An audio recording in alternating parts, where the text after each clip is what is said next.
Samajwadi party के साथ आपका सीज फायर हो चुका है कि अभी भी जो जिन मुद्दों पर लड़ाई थी वो अभी भी जारी है? विधानसभा की कार्रवाई चल रही है, हमारे साथ पल्लवी पटेल जी हैं। आप लोगों ने कुंभ का भी इशू उठाया, कुंभ तो इतना भव्य दिव्य हो रहा है, समस्या क्या है आप लोगों को? देखिए, आज जो सत्र शुरू हुआ है, सबसे पहले उसकी शुभकामनाएं। और सत्र उस कालखंड में शुरू हुआ है जब इस देश का सबसे बड़ा राजनीतिक सूबा महाकुंभ का आयोजन कर रहा है। सरकार स्वयं कह रही है कि ये कुंभ दिव्य है, भव्य है, डिजिटलाइज्ड है। तो इस कुंभ में आने वाले देसी विदेशी प्रांतीय जितने भी श्रद्धालु हैं, उनकी तरफ से मैं सरकार से एक सवाल पूछ रही हूँ कि आपकी जादुई दूरबीन ने 40 से 45 करोड़ लोग जिन्होंने इस कुंभ में डुबकी लगाई और अपनी आस्था को व्यक्त किया, उनका तो आंकड़ा आपने क्षण भर में जारी कर दिया। लेकिन वही श्रद्धालु जो अपने परिवार के साथ आए थे और जो डुबकी लगाना चाहते थे, जब उन्होंने अपनी आंखों के सामने अपने परिवारजनों को खोया है, जिनके परिवार के लोग लापता हो गए, वो आंकड़े आप उजागर क्यों नहीं कर रहे? वास्तविकता ये है कि आप इनसे हवाई दावे करवा लीजिए, आप इनसे झूठे आंकड़ों की बिसात बिछवा लीजिए, आप इनसे शब्दों का मायाजाल बिछवा लीजिए। ये उसमें बेहतरीन है, अद्भुत है, एस्टॉनिशिंग है। लेकिन जब बात आती है व्यवस्था की, जब बात आती है धरातल पे उस व्यवस्था को उकेरने की, जब बात आती है मानव जाति की संवेदनाओं की, तो ये उसमें शून्य साबित हो जाते हैं। आपको कमियां दिख रही हैं? मुख्यमंत्री रोज जा रहे हैं, रेगुलर जा रहे हैं, लगातार बैठकें कर रहे हैं, कितनी मेहनत कर रहे हैं, वो हर दूसरे दिन जाते हैं कुंभ। आप लोग को इसको भी देखना चाहिए। देखिए, वो जा रहे हैं या नहीं जा रहे हैं, ये अहम नहीं है। अहम ये है कि जो श्रद्धा का भाव लेकर के लोग वहां आ रहे हैं, उनके लिए सुविधा क्या है।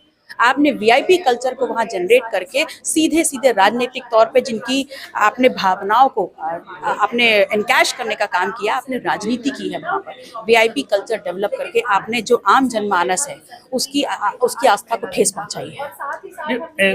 दो लास्ट सवाल में, बीजेपी कह रही है आप लोग इंतजार में बैठे थे कि कुछ हादसा हो जाए और आप लोग अपनी पॉलिटिक्स शुरू कर सके, ऐसा उनका आरोप है।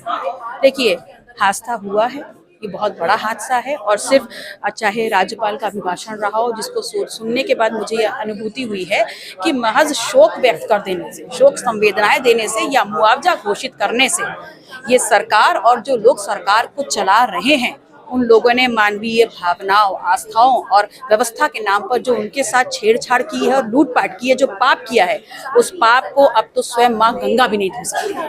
विधानसभा में एक नया प्रस्ताव आया है कि रीजनल लैंग्वेज में भी विधानसभा की कार्रवाई सुनी जा सकेगी और उसमें एक अंग्रेजी भी है। तो आप लोग अंग्रेजी का विरोध क्यों कर रहे हैं? मुख्यमंत्री कह रहे हैं आप लोग तो खुद इंग्लिश मीडियम में पढ़ के आ गए, अपने बच्चों को पढ़ा रहे हैं, लेकिन इंग्लिश के विरोधी हैं। देखिए, हमने खड़े होकर के किसी भाषा का विरोध नहीं किया। हमने सिर्फ इतना कहा है कि जब इस विधानसभा में बहुत पहले लड़ाई लड़ करके ये बात कही गई थी कि हमारी जो भाषा है हिंदी, तो जो सबसे ज्यादा जनमानस को कनेक्ट करती है, उसको उसमें सारा वार्तालाप हो, उसमें सारी पत्राचार हो, तो आज कहीं ना कहीं आप इंग्लिश को ला करके उस लड़ाई को फिर धूमिल कर रहे हैं। हमने भाषा का विरोध नहीं किया। हमने सिर्फ इतना कहा है कि अगर आप भाषाओं को इतना ही बढ़ावा देना चाहते हैं, क्योंकि हमारा मानना है कि हर भाषा व्यक्तित्व को जागर करती है, तो फिर इन भाषाओं के साथ संस्कृत और उर्दू को भी जोड़ दीजिए। एक लास्ट सवाल, समाजवादी पार्टी के साथ आपका सीज फायर हो चुका है कि अभी भी जो जिन मुद्दों पर लड़ाई थी वो अभी भी जारी है? देखिए, हम विपक्ष की भूमिका में है और आज वर्तमान में समाजवादी पार्टी अखिलेश जी के विपक्ष में बहुत खुश हूँ। हर जनहित के मुद्दे को जुड़ करके जिसमें सरकार से सवाल उनकी आंखों में आंखें डाल के पूछा जा सके, उस सवाल में मैं उनके साथ खड़ी हूँ। उनके साथ इश्यूज पर यानी कि हम मान लें कि सीज फायर हो चुका है काफी हद तक। ये आप कैसे भी समझ सकते हैं। मैं मानती हूँ सीज फायर हो या ना हो, मुद्दों पर, जनहित मुद्दों पर लड़ना सबसे अहम बात होती है और उन जनहित मुद्दों पर ही हम साथ भी आए थे। अभी भी साथ हैं? बिल्कुल बिल्कुल, क्यों नहीं। बिल्कुल। तो पल्लवी पटेल जी कह रही हैं कि मुद्दों पर वो समाजवादी पार्टी के साथ हैं। हालांकि इसे माना जा सकता है कि समाजवादी पार्टी के साथ जो उनकी कुछ शिकायतें थी वो खत्म हो चुकी हैं और जिसे कहते हैं कि सीज फायर दोनों पार्टियों के बीच या दोनों नेताओं के बीच हो चुका है।